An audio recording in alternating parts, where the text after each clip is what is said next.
What is going on, guys, and welcome back to the channel. Today we're going to be taking a break from the Turbo Civic and our big block swap 3rd gen Camaro build to focus in on our PROCHARGED GTO. Now, if you guys have been around for a while, you know that this car has basically been here forever. Me and Pops picked this thing up as a low mile, completely gutted and stripped roller. We put our 6-speed transmission in it, our worked LS2, and a ProCharger, and this thing has been an absolute blast for a little summer cruiser. But just like any project that you go that deep into, you're gonna have some little issues, and today we're gonna be tackling one of ours. So we've had a little bit of a coolant leak coming from one of the pipes that goes into our heater valve and to the block, and it's been leaking from this little hack job patch I did a while back. And today we're gonna try to fix that, because right now the car does seem to get a little bit warm, and I'm not sure if that has something to do with it. So we're gonna get that patched. We will go ahead, get this thing out of winter trim, and go take it for a ride. So let's get through the intro and jump right into today's video.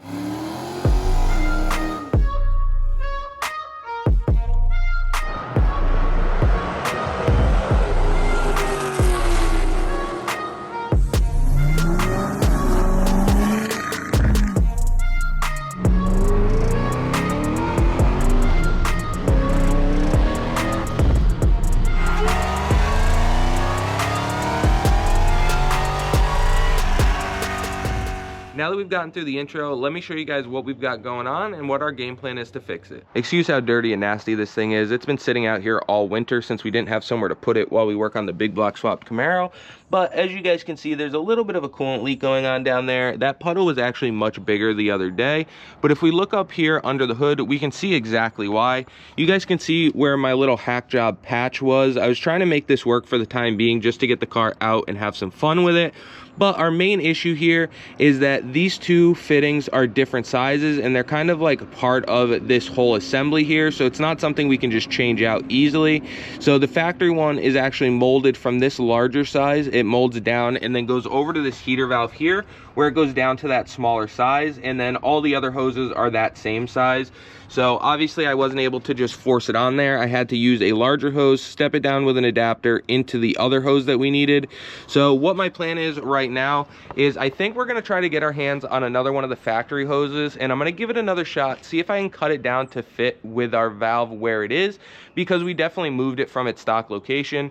So if we get a stock hose, we'll have to cut it down, try to make it fit in there, and see if we can get rid of this leak once and for all. So we've got our new to us lines here. I ordered these from Next Gen Parts Place. They have a ton of salvage car stuff.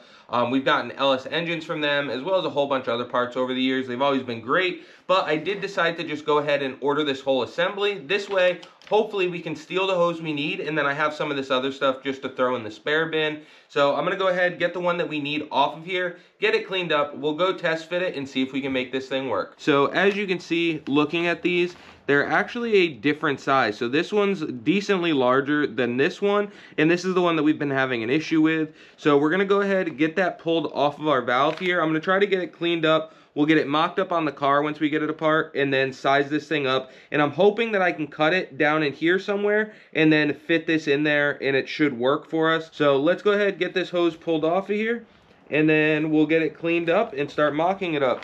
While we were here, I decided to go ahead and shine this thing up. This thing is looking basically brand new. Now also, while we're standing right here, if you guys haven't already seen, we did decide to open up channel memberships. Now there's 2 different tiers to choose from, and either tier will get your name up here in the shop, right in the background of all of our videos, and we also pan over the names at the end of every single video. So if that's something that interests you guys, or you want to become one of the first Bought to Build channel members, make sure to go and check that out. We really appreciate the support, and it really helps our builds progress.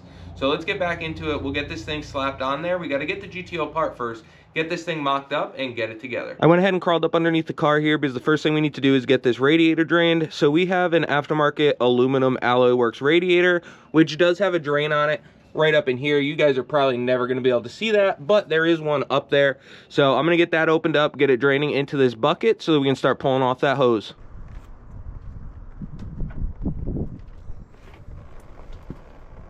So while we wait for the radiator to finish draining and making a mess, we're gonna hop up here and start getting access to this heater valve. So first thing I'm gonna do is pull our catch can out of the way, just to give us a little better access at it. So we'll just disconnect these 2 lines right here, unbolt it here, and then I should be able to get in there enough to get that line off. So let's grab some tools and get that thing pulled out of there.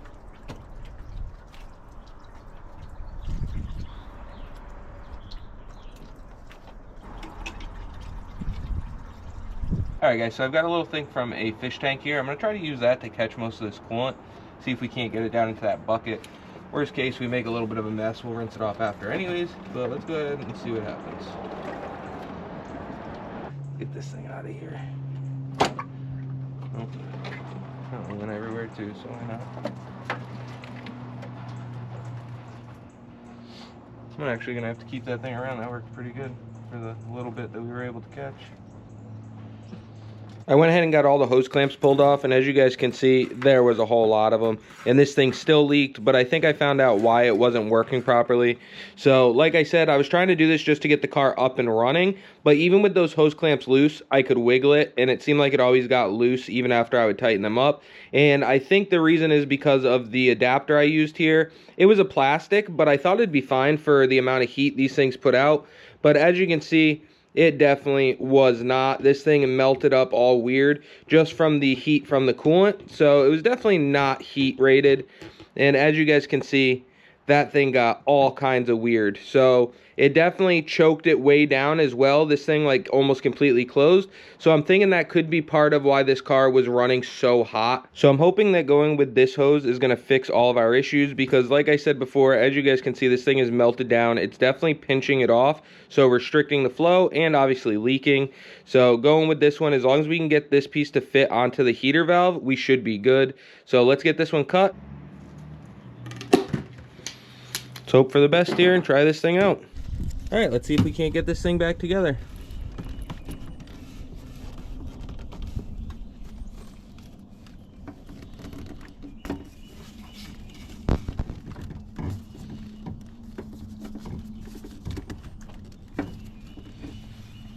All right, that actually looks like it's gonna fit perfectly. Get this out of here. Let's go ahead and get this thing tightened down. All right, we've got this new one on there and tightened down. Let's get our catch can back in here. We can fill this thing up with coolant and try to fire it up. I drained our catch can while we had it off. Now we can go ahead and get it reinstalled.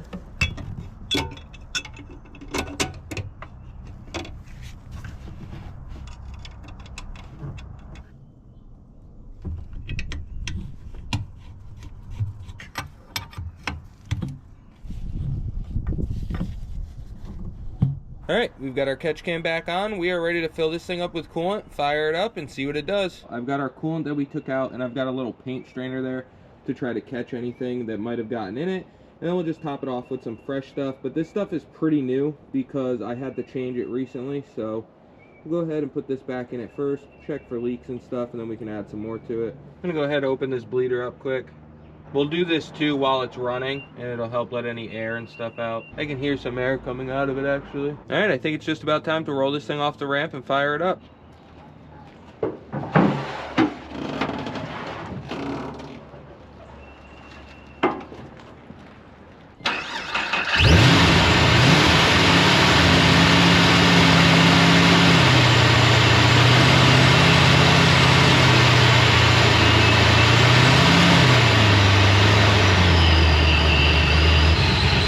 We've got it running here. I'm going to keep topping it off with coolant and opening that little bleed valve and see if we can't get this thing to run nice and cool. Right now it's at 154, so getting up there. We'll go ahead and open that bleeder and see what happens.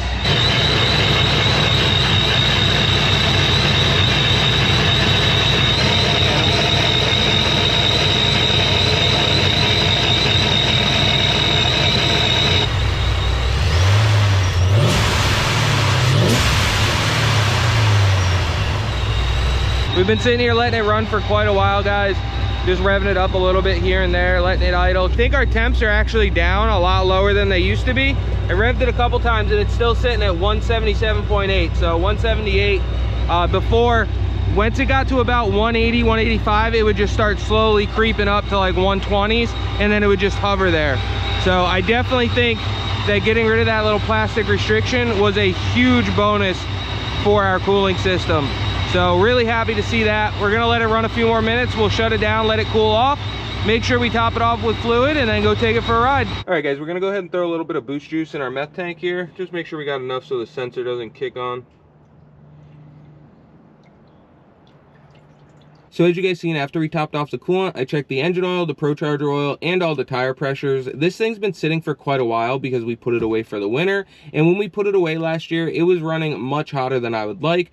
Even going down the highway on a cool night at highway speeds, it was still running at like 210 to 220. And today I've got some errands to run, so I think it's a great time to put it through its paces and see if removing that water restriction that we had in there, that was my own fault, helps cool this thing down a bit. So let's get it fired up, go take it for a ride, and see how it does.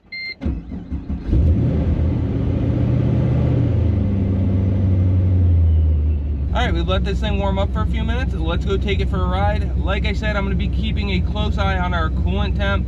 It's at 176 right now. I'm curious to see how far it comes up and where or if it levels off. Hopefully a lot cooler than the 210, 220 that we had last year. So let's go take it around the block and see what it does.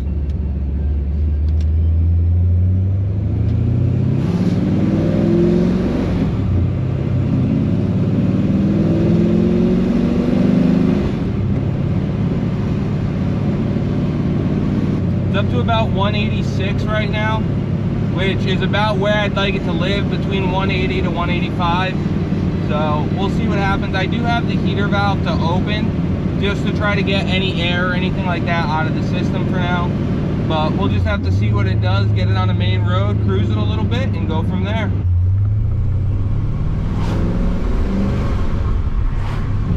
Right about 185 on the money.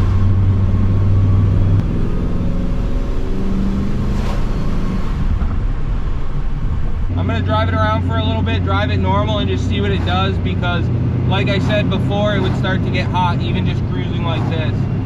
So I'm gonna put some miles on it and just see what happens. So far it seems like it's doing really good around town, which is awesome. So I think we're gonna go hop on the highway with it for a minute, and I'm gonna try it with a couple different configurations as far as the heater valve goes, and we'll just see what it does.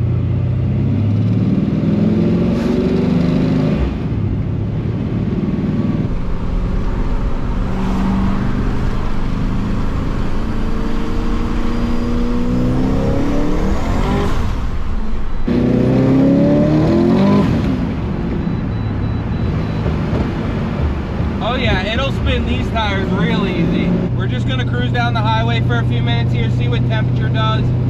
Tiny little pull, it came up to 190. We're at 192 right now. So I'm curious to see if it comes back down and levels off, or if it's gonna start climbing. Actually, it already came back down to 190.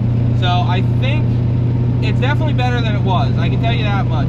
But not sure what it's gonna do if we just cruise it. So let's drive it a little bit more and see what she does. Yeah, I turned the heater valve off and it was sitting right around 185. So now it's down to 183. So it's doing exactly what it should be doing.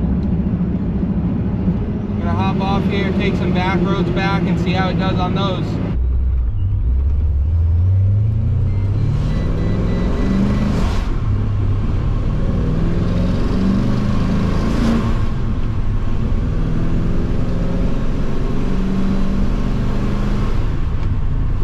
Like I said, I'm just gonna keep cruising this thing around a little bit, nothing too exciting. Just make sure our temperatures don't start climbing like they used to. Once we verify that that's all good, we're gonna go ahead and put our Mickey Thompson radials on, because that we actually get traction with. These ones just wanna spin. So I'm gonna put some more road miles on this thing, keep an eye on the temp, and we'll go from there. All right guys, so we just got back to the house, and as you guys seen, this thing was running nice and cool now, but we're definitely having some traction issues.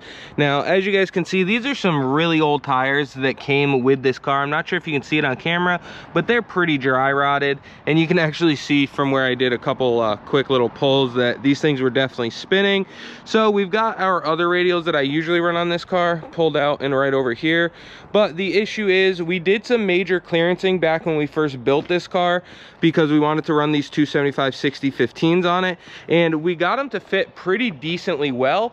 but they always had an issue with rubbing under a load or when you accelerate. So when you launch the car, it squats a little bit in the back and they would start to rub a little bit. But we're gonna go ahead and get these pulled off. As you guys can see, and if you've seen our previous videos, we ground this lip back because I rolled it on my old GTO and really didn't like how it came out. So we used a grinder on this one and it came out much better, but I didn't want to go super far down. So we're gonna go ahead and take a little bit more of that off so that we can get in there and try to make some more clearance for these bigger wheels, and then see if there's anything we can do up here to give us a little more clearance.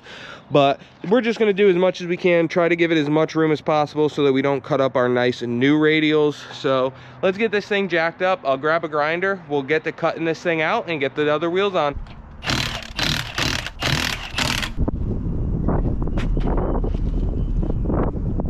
So I'm gonna soak this rag with water so that we can try to keep this surface here as cool as possible while we're grinding in here. We wanna try to keep this paint nice, and if you let it get too hot, it'll melt or crack. So we're just gonna go ahead and soak this down. I'm gonna wipe this a little bit just to get it nice and cool to start off with. And then just make sure you're not like rubbing aggressively with the water rag, because once we start shooting some metal chips from the grinder, you can scratch it real easy. So really just pat and soak it. So we'll just keep it nice and cool, and we'll get the grinder going here and just start taking a little bit off at a time.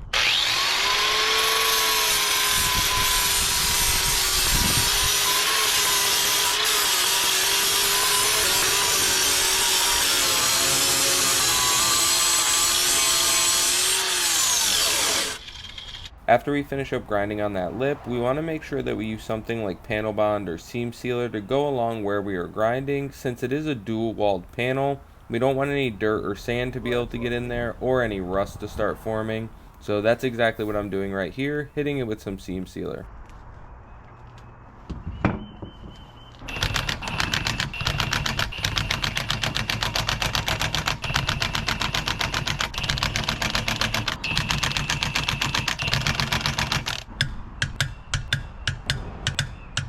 All right, let's do the same thing to the other side.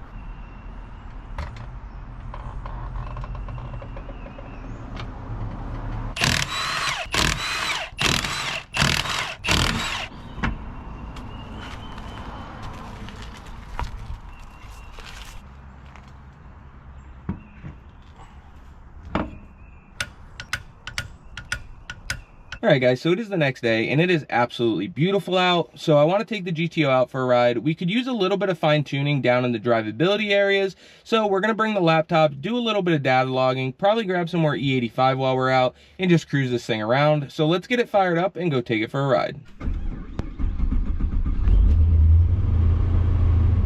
Alright, I'm going to sit here and let this thing warm up for a few minutes and we'll go take it for a ride. Alright guys, let's go ahead and go get some E85 with this thing. I didn't end up doing it the other day. So we'll go top this thing off. Our light just came on, so we're pretty low. Go put some fresh E85 in this girl. When I put it away for the winter, I usually let it sit kind of empty so that it doesn't go bad basically or go stale.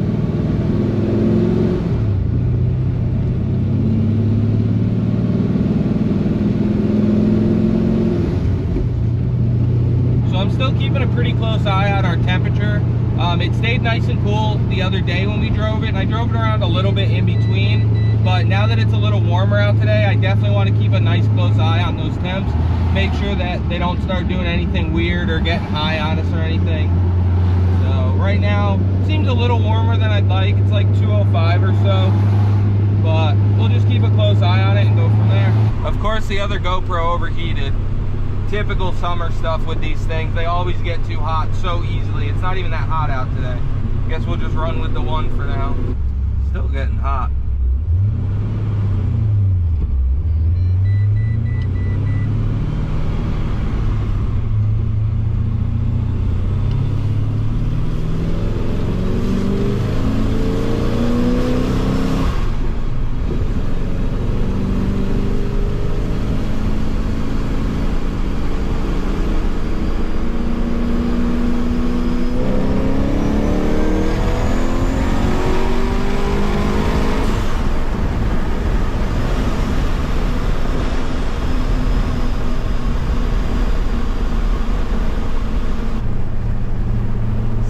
does. I wanted to see what it was gonna do, if the coolant temps are just gonna start getting real hot, or if they're gonna come back down.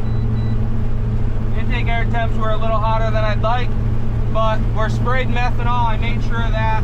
AFR looked good. It was in like the low 10s-ish, so maybe a little rich, but we do have a log now at least. So we'll drive around for a minute. I'm gonna head back to the house to check out this temperature thing, see if it keeps getting hot, and then we'll send this log off to Ed G-Tuned and go from there. The temperature did start to come back down, but I'm just not sure why it still runs so warm. You would think with that bigger aluminum radiator in there, the ProCharger fans and stuff, it would be able to maintain a temperature a little bit better, but it is also long tube headers in a tight engine bay, and the intake air temps, I'm sure, do not help. Figured it'd be a nice little night to take it for a cruise. It is still getting a little warmer than I'd like, but we'll keep an eye on it and just see what happens.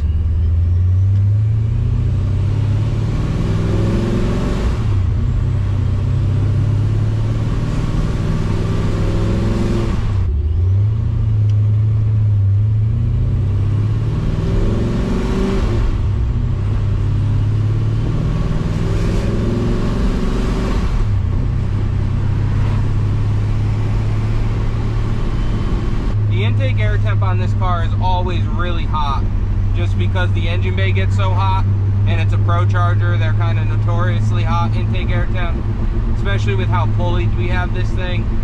So kind of is what it is as far as that goes. I'd love to get our intake air temp down. We got a little bit of a ride here, so I'll keep checking in with you guys and we'll just cruise it around and see what it does. We're up to about 192, still just cruising. I'm curious to see if RPM helps or hurts. So I'm gonna hold it at like 22 or so without shifting for a second. Doesn't seem to be helping, so I don't think it's a water pump thing.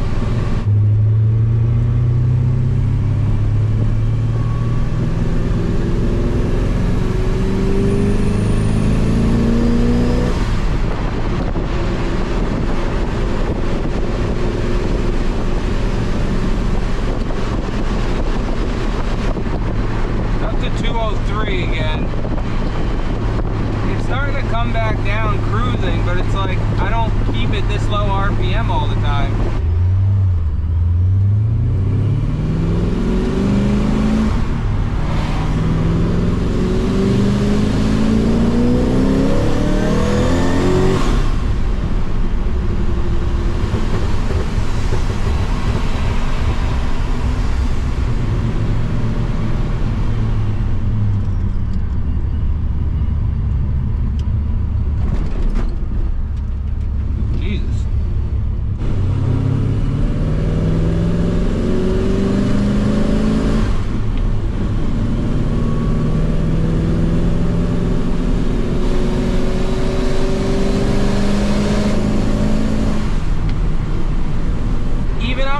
Night like this, it's still at 208, 209, which is still hotter than I'd like. I feel like this car should be 180 to 195 without real issue.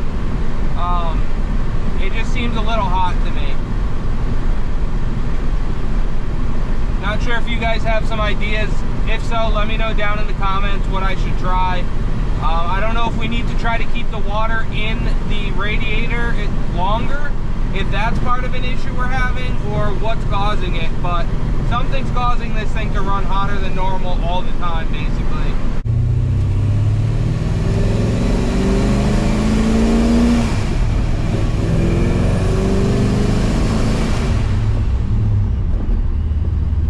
Alright, so we know that even on a cool night, it's still gonna run hotter than I like. This thing hasn't overheated on me at all, knock on wood, even last summer when it was running hotter than this. And I'm sure when summertime comes and it gets hot out, it's gonna run hotter than this, especially in the heat of the day, which is not what I want. I want this thing to be something that I don't have to sit here and worry about the temperature constantly when I drive it. I want to be able to just go out and cruise this thing and have fun and enjoy it and not even think about temperatures. Like I said, it's never overheated on me, so I'm gonna continue to drive it. but there's got to be something causing it to run this warm. So once again, if you guys have any ideas, let me know down in the comments below. We do have an aluminum 3-quart radiator in it already, so let me know what you guys think, but let's head back to the house. Sitting here idling, it's staying right at 204.8. Obviously intake air temp is rising, but coolant temp staying right at 204. Engine oil temp staying 224. So oil temp's about 20 degrees above our coolant temp. I'm wondering if the fans aren't strong enough or if the water's going through the radiator too fast. I'm honestly just not sure what is going on with this thing. Alright guys, so as you've seen, I've been driving this thing all week. I've basically made it my daily driver, and that's the whole point of this car, was to be able to daily drive it in the summer if I wanted to. But with the temps still getting hot, I just get worried that if I was sitting in stop and go traffic, this thing would probably get warm on me. Now it hasn't fully overheated or boiled over or anything like that, but I have seen all the way up to 223 degrees. Now if you look at the factory, I think they say 220 is good, but 230 is overheating. Well, that only gives us a 10-degree window, and being a ProCharged car, if I make a couple pulls, it's definitely going to climb more than 10 degrees.